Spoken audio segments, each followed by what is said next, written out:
Procurador da República, doutor Vladimir. Em primeiro lugar, eu queria saber dos limites dessa liminar que foi concedida, para saber até que ponto com relação ao sigilo. Por exemplo, se, nos termos do artigo 58, parágrafo 3º da Constituição Federal, as comissões parlamentares de inquérito têm poderes próprios de autoridade judiciária. Se nós transformarmos uma sessão aberta como essa sessão, uma sessão sigilosa, contando apenas com a presença dos membros da CPI e do depoente, essa questão, a liminar ainda assim alcançaria os dados referentes a esse processo? Muito bem. É possível isso, sim, senhor deputado.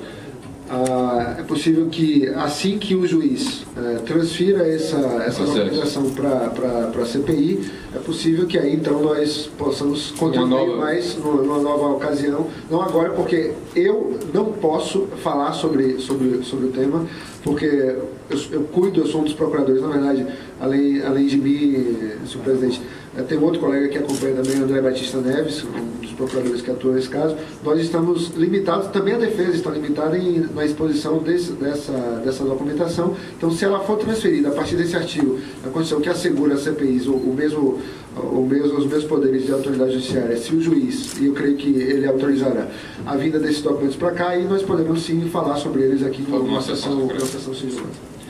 A outra questão é o seguinte: essa licença liminar alcança, ou se não alcança, se Vossa Excelência pode informar quem são as pessoas que o Ministério Público indiciou, sem entrar em qualquer tipo de detalhe sobre que tipo de crime cada um delas cometeu, quem são denunciados ao nível do processo?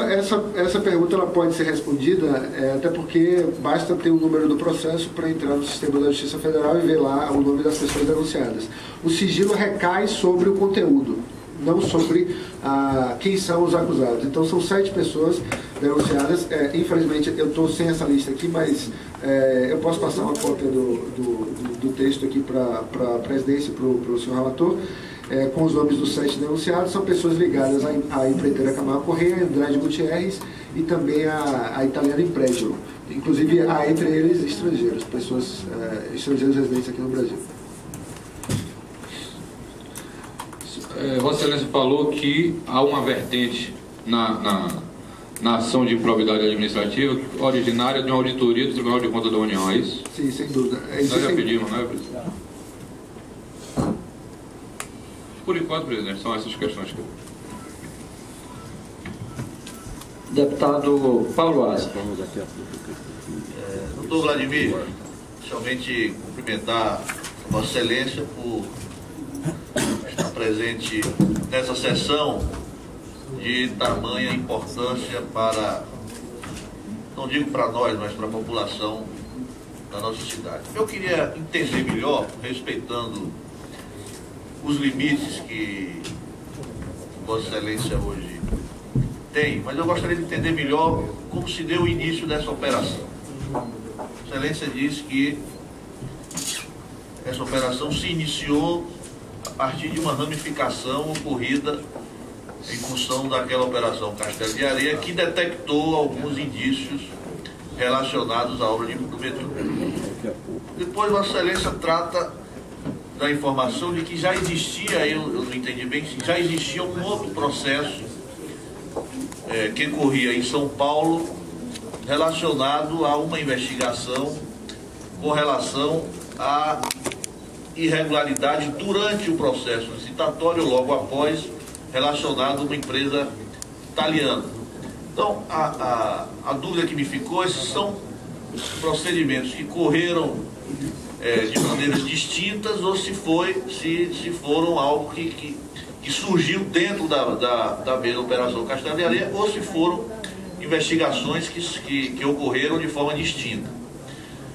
No caso dessa investigação ocorrida relacionada a essa empresa italiana, ficou uma dúvida se a origem dessa investigação foi em função de uma denúncia anônima ou se foi em função de algum indício, de alguma prova, de algum indício de ordem material. E Vossa Excelência agora, no fim, fala de indiciados. O processo já se encontra em fase de indiciamento de determinadas pessoas, ou ainda se encontra na fase da instrução, da oitiva, da investigação, para, se fosse o caso, indiciamento? Pelo que eu entendi, o processo já está bastante avançado, já com indiciamento de determinadas personalidades. Os esclarecimentos iniciais que eu gostaria de ter em Vossa Excelência. Muito bem, deixa eu deixar claro para Vossa Excelência como é que foi, como é que se começou, como é que se iniciou essa investigação. Na verdade, são duas fontes. A primeira fonte é a Castelo de Areia, a segunda fonte é o TCU. Então, a Operação Castelo de Areia de São Paulo deu origem a uma apuração que acabou identificando vários crimes. Um desses crimes é o suposto caso Metrosal. Um desses crimes está relacionado com a atividade aqui dessas empreiteiras em Salvador. Muito bem. A outra fonte é o TCU. O TCU acompanhou a execução da obra durante todo o tempo, já que havia verbas da União, e a União praticamente avalizou esse empréstimo que foi tomado em instituição financeira internacional, né, para construção do sistema metroviário. Então, essas duas fontes são paralelas. Na verdade, a investigação do TCU, as apurações feitas pelo TCU são mais antigas, na medida em que o TCU vem acompanhando isso desde o início, desde o momento em que as verbas foram liberadas. Okay? Então, essa documentação do TCU ela não sofre nenhuma limitação em relação a qualquer ordem de sigilo ou qualquer ordem de paralisação de investigação, na medida em que ela tem uma fonte independente, ela é independente da Castelo de Areia. Essa documentação, hoje, ela já está judicializada. Então, parte desses documentos que o TCU recolheu e parte das decisões que o TCU adotou nos seus acórdãos já foram levados ao conhecimento do Poder Judiciário. Então, nós já temos pessoas acionadas por improbidade administrativa no processo a cargo desse colega Wilson. Tá? Isso na 16ª Vara Civil aqui da capital. Quanto à outra fonte, a fonte Castelo de Areia. A investigação do Castelo de Areia não estava destinada a apurar o caso de Salvador. Eles nem sabiam que o caso de Salvador ia surgir ali. Né? Era uma investigação por outros motivos, outras suspeitas que havia em relação a essas empreiteiras. Seja de obras públicas e também de crimes contra o sistema financeiro nacional, até remessa de valores para o exterior. Então havia uma apuração que não tinha nenhuma vinculação inicial com o Salvador. Na execução das buscas e apreensões, todavia, esse vínculo apareceu.